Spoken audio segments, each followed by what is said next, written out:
Hey everybody, welcome back. This is part 2 of my review of Destroy All Humans Path of the Furon. Okay, let's get down to the nitty gritty now that my rant part's over. It's the storyline. Let's talk about the storyline. The storyline is really, really good. It's really in-depth. It'll keep you guessing until the end.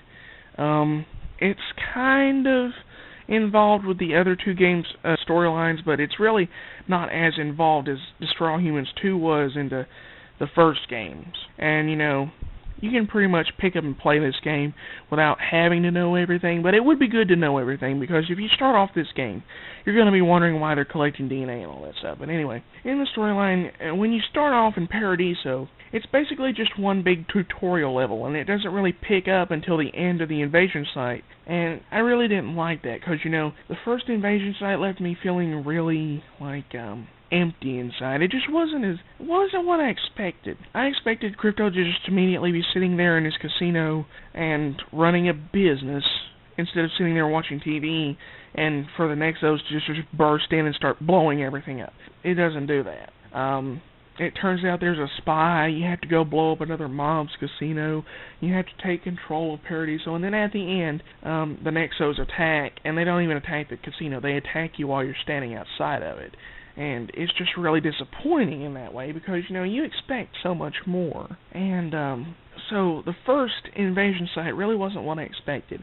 It's actually my least favorite invasion site compared to Shenlong in the game, which is the third place that you visit. But really, the story is good. The characters are great. I mean, it's great characters.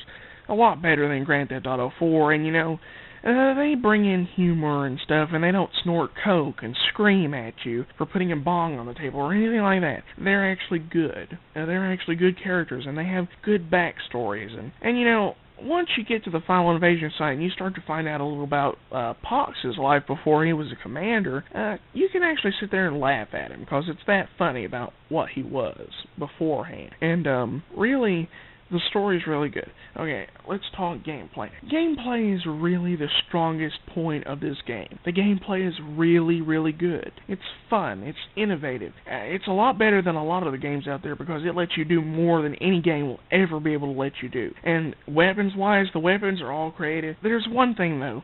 The anal probe does damage to cars now. Yeah, you heard that right. But it does more damage to cars than the disintegrator ray does. So the disintegrator ray has kind of been downgraded, but there is one boss that you will need to use it again. So it is useful, but it's really just one of those weapons that's been downgraded, and it's pretty much useless compared to the black hole gun or the Venus human trap or the dislocator, for instance, which I'm really glad to see come back. But the disintegrator ray got a major downgrade, which I wasn't too happy about. But, I'm still happy with it. It's still fun to... It has a neat little sound, but, instead of firing out this big burst of molten plasma, it shoots out little pellets like a shotgun. In the trailers, it showed a bunch of pellets, like 50 at a time, being shot out the barrel. In this game, it only goes up to 4. And, that's really disappointing. I mean, you expect so much out of these weapons and this game, and it really just lets you down like that. But, it's still a good game. And I still love the gameplay. The gameplay is much better than any other game that I've probably ever played, except for maybe Grand Theft Auto San Andreas or Sly Cooper. But it's a really good game. It's got really good gameplay. And as far as the graphics that go, the graphics are really good. The graphics are astonishingly good for a Destroy All Humans game. I mean, the explosions are realistic. When people are blown up by the ion detonator, they just don't ionize and blue sparkles. Their skeleton appears, and it's all real glowy and blue and red and purple and stuff like that, and it's real shiny. And if you've seen that Lara Croft movie where that guy falls in the pool of acid at the end, the black acid, they kind of look like that when they get shot with the gun. And it's really just better looking and more realistic, and the weapons themselves have gotten a major upgrade. They look amazing, and they're so humongous that Crypto actually has to bend over. And that kind of detail for a game that has this much going on in it at once,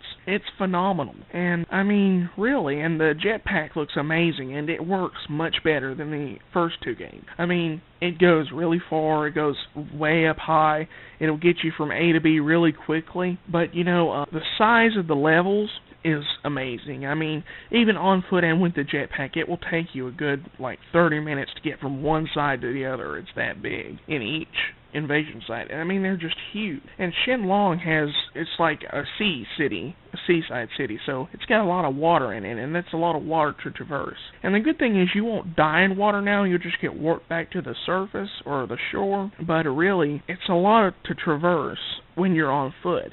And even the saucer will take a good while to get from A to B. It moves faster than Destroy Humans 2, but really, the levels are just so huge. They're a lot bigger than they were in Destroy Humans 2 and Destroy Humans 1, and definitely way bigger than they were in Big Willie Unleashed. And I was impressed by the size of these, and the missions are really good. They're really innovative. I mean, one mission might have you pushing a rock or a meteorite to Pox because you can't use your psychokinesis to pick it up, but you have to pick up something else in psychokinesis and push it to Pox. And that's really creative. No other game will ever have a mission that creative. And really, some of the bosses are really creative. Even though all the bosses are some gigantic Nexosporidium monster thingy, they're all really innovative. One of them's a squid. One of them is a Nexo-walker. One of them, I won't spoil for you because, it's the final boss in the game, and we don't want to spoil that, do we? So yeah, I mean, the missions are really creative, the bosses are challenging, they have some kind of weakness to them that you have to discover. Most of them are focused around the stop time mechanic though, and after you learn how to manipulate stuff in time, it becomes really useful. And the 5th invasion site has a bunch of puzzles and stuff that require this feature, so yeah, it's a lot of innovation in this game. And it's a lot more than any other game that I've ever seen will have in it. Trust me, a sandbox game with this amount of stuff going on at the same time that still has this graphical quality and allows you to do all this stuff and still maintain all these little details that make it so diverse. It's just amazing. And, it's really good for what it's worth. And, it's just really good. I like this game, and I can't see how anyone else would say it would be bad. Obviously, these people have no taste in games, and they really don't even know what games are about, because, games today are just like, they focus so much on graphics that they're not fun at all, or they just have no gameplay mechanic to them, or they're too short. Path of the Furon was a little short, but it wasn't because it was short, it was because it was easy, because it had all of this stuff working together to make it easy for you. It had 34 missions, which is a lot of missions, and that's not including side missions and challenges and all that stuff. But really, it would be really long if it were more challenging, but, it's really good, though. And, playing through it over and over, it never gets tired, because there's always another way that you could do a mission. Like, if you did this objective in the saucer the first time, you could do it on foot the second time. Or if you got this achievement on foot, you could actually get it in the saucer next time. And, there's just no amount to what you can do. So, yeah, the mission structure isn't repetitive at all.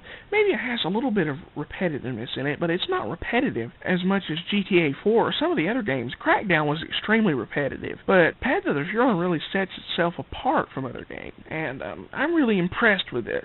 A game never has this type of innovation. You never see a new game like this have this type of innovation or type of creativity. And even though it does have a similar layout to the first two games, it's really original. It's really original. You'll never see another game out there like this, and I suggest everyone pick it up. I mean, it's just that good. There's nothing bad about this game that you cannot overcome. The glitches are no problem. There's a freezing issue, but after a little while, it gets past the freezing issue on its own. It learns. I know, it's amazing, isn't it? Well, anyway, I'm running out of time. This game is a definite 7.5 out of 10. It's good, but it's not great. It's not what I expected it to be, but it's good. Bye-bye.